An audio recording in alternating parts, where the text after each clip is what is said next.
What's the fastest way to build trust? How can I, little old me, earn someone's trust quickly? In this episode, I'm going to show you the fastest way leaders build trust.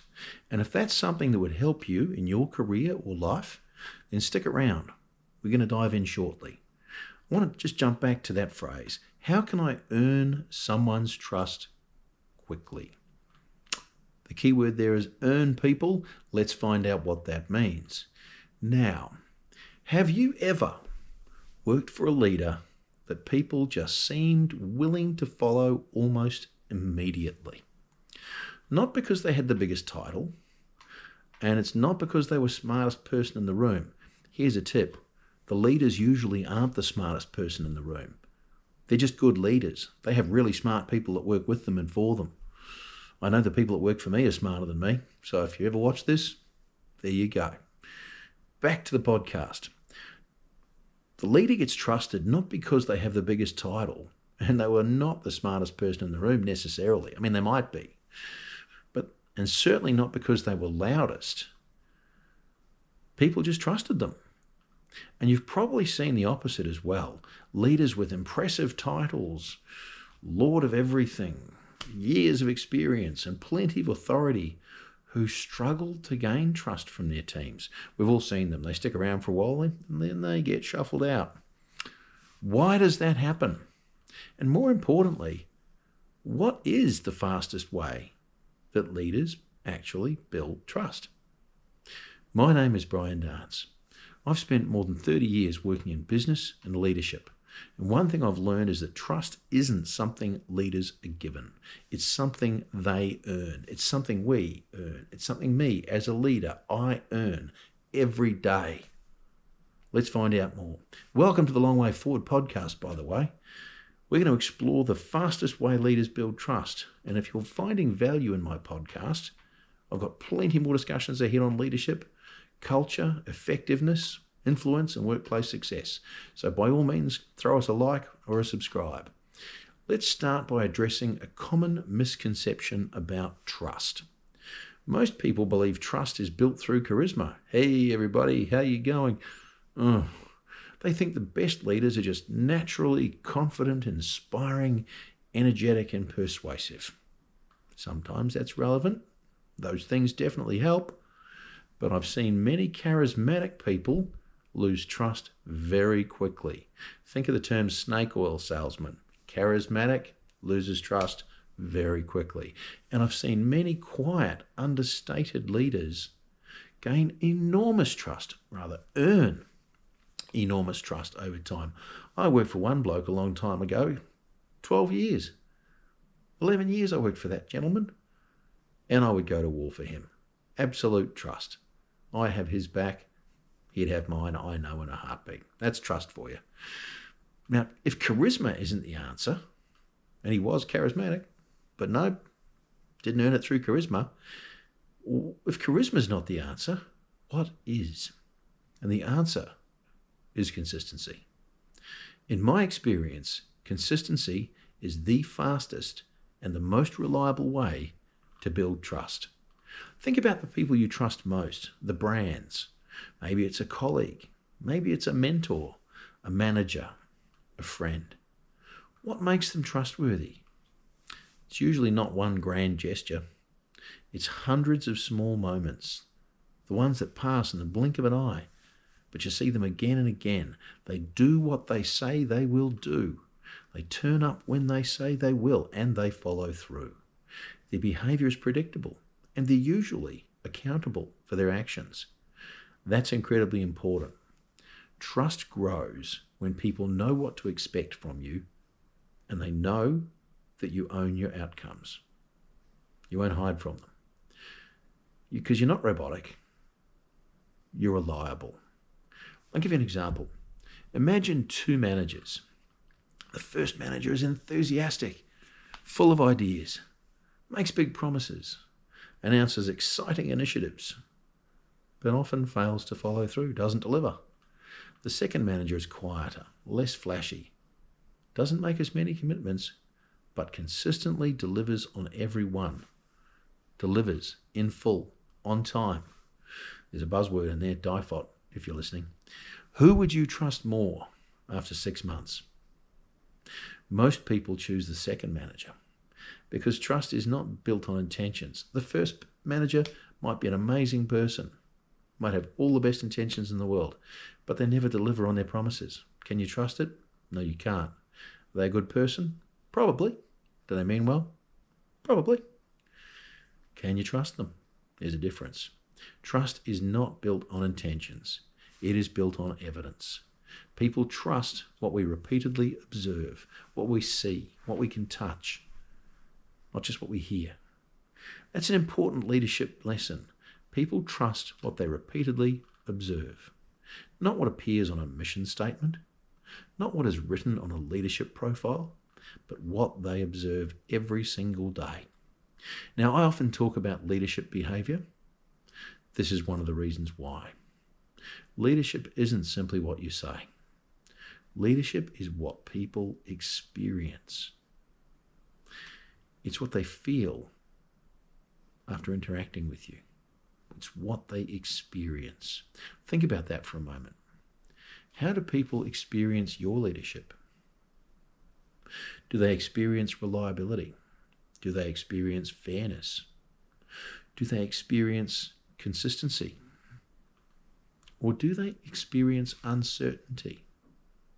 Now, this is a great one if you're a leader, by the way, because if you don't know how people experience your leadership, how do you know if you're leading well? How do you know if people trust you? How do you know if you need to course correct? If you're a leader, I'll give you a bit of a tip. One of the things I've learned across the journey is that my direct reports are always reluctant to give me feedback on my leadership. I shouldn't even ask them that. It's not an appropriate question. Instead, what I do is I ask other leaders in my business to ask about how people experience my leadership. People who I trust will give me clean feedback and tell me where I need to improve. They'll help me identify my blind spots. And that way, I can be a better leader. So if you don't know where your blind spots are, you need to find a way to find out. That's one of my tricks, so feel free to take it. And if that's benefiting you, great. But if you want to get to be a better leader, and if you don't know where you stand right now, you need to find out. Now, that's uncertainty, by the way. And uncertainty damages trust very quickly. Now, I've worked with teams where they didn't know which version of their manager would arrive each day. Jekyll or Hyde. One day the manager was supportive. The next day they were frustrated. The next day they didn't care. They were disengaged. People became cautious, unmotivated, and unclear. Not because the manager was a bad person, or basically a good human being, but because their inconsistency created uncertainty. Uncertainty reduces trust. Doesn't necessarily remove it, but it reduces it. Now, one of the fastest ways, if you're a leader, to build trust is emotional consistency. And it doesn't mean suppressing your emotions, by the way. It means managing them. People need to know that pressure will not dramatically change how you treat them. A leader who remains calm under pressure creates confidence. A leader who remains respectful during difficult conversations builds trust. A leader who remains fair when things go wrong strengthens relationships. Always see things from the other person's point of view. Before you pass judgment, walk a mile in their shoes. It'll change your mind, change the way you deliver, change the way you hold uncomfortable conversations. Remember that. Remain fair when things go wrong. That'll strengthen relationships. That's why emotional control is such a powerful leadership trait. Trust grows when people feel safe. Not from accountability, making people responsible, not safe from standards, but they feel safe from unpredictable behaviour. They feel safe from your unpredictable behaviour as a leader. That's a huge distinction. Here's another trust builder that gets overlooked a bit. Honesty. People sometimes think that honesty means having all the answers. It doesn't. Some of the most trusted leaders I've encountered are comfortable saying, I don't know. I need more information. I made a mistake. These statements often increase trust because they demonstrate fallibility and they demonstrate, most importantly, authenticity. The opposite tends to happen when leaders pretend. People usually tell. Trust is not damaged by imperfection. We're all human. Let your team, let those around you see that you're human. Trust is damaged, though, by inconsistency, and it's devastated by dishonesty. Midway through this episode, I'd like to ask you a question. When people think about you, what are they confident they can rely on? What about you can they rely on? It's worth reflecting on. And you should know, because trust is often built through the things we become known for: being dependable, being prepared, being supportive, being fair. That's massive. Being fair, being honest. These behaviours become a part of our reputation, and reputation is huge in trust. Now, I often share thoughts like this on LinkedIn too, by the way, so if you want to connect with me there, join my network. It will definitely grow your network. It'd be great to connect on LinkedIn. Practical exercise time. If you want to build trust faster as a leader, focus on these 4 areas. First, keep your promises, even small ones. Second, be consistent in your behaviour, particularly under pressure. Third, communicate honestly, especially when the news isn't ideal.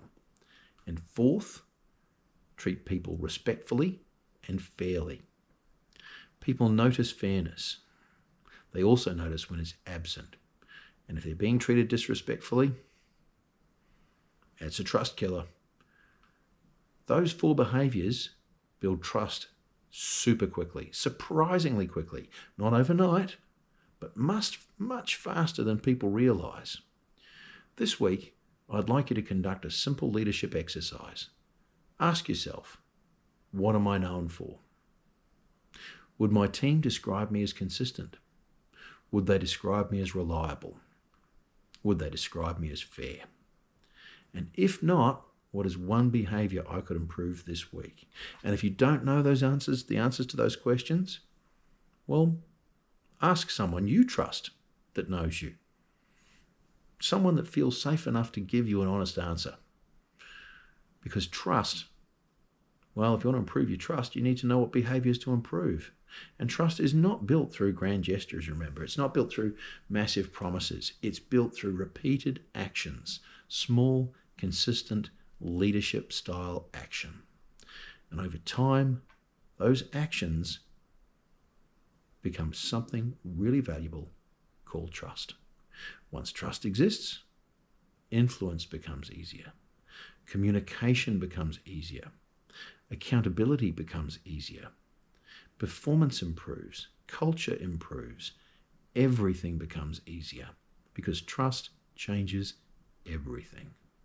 Thank you for joining me on this episode of The Long Way Forward. If you've enjoyed this discussion, it'd be awesome if you could like, comment, or subscribe. It helps more people find this podcast and it helps the channel grow.